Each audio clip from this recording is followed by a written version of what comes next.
FutureMed 2020, the conference that would cover everything about the COVID-19 pandemic, from crisis management to how we use innovation and entrepreneurship at the time of a crisis to foster better caregiving, and also about how we accelerate science for the benefit of humanity. Such a great pleasure to introduce the initiator and the chair of this conference, Professor Ran Balitzer, who is the Chief Innovation Officer of Clalit.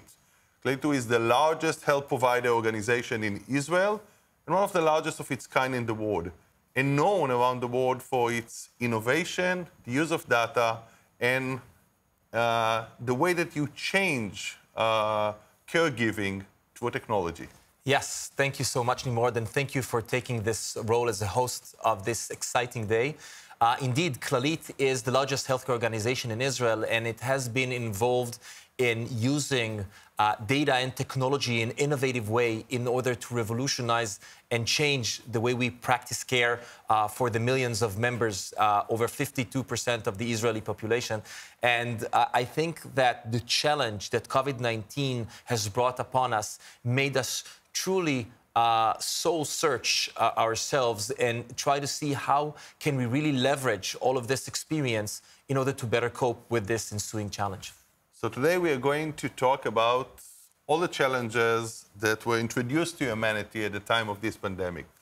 How do we do crisis management? We'll have an exciting session to talk about crisis management in comparative analysis from around the world.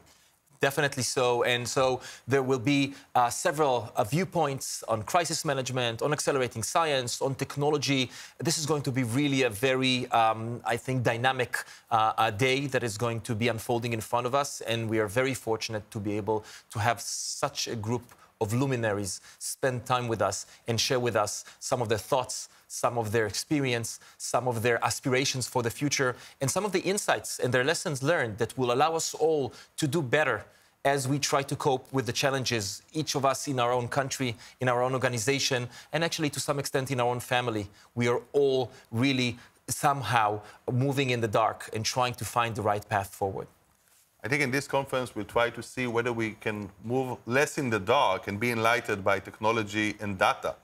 I think one of the highlights of this conference is whether data could be used to better do crisis management, better predict for the future, and better plan and even innovate at this time. Yes, we will talk about data, we will talk about artificial intelligence, we will talk about drug development and vaccine development. We'll be talking about decision-making in epidemiology and decision-making in a business and decision-making in policy on a nation level, on an organization level, and on a local level. And all of these will be discussed by, I think, the most qualified people in the world to give us, share with us some of their ideas and experience.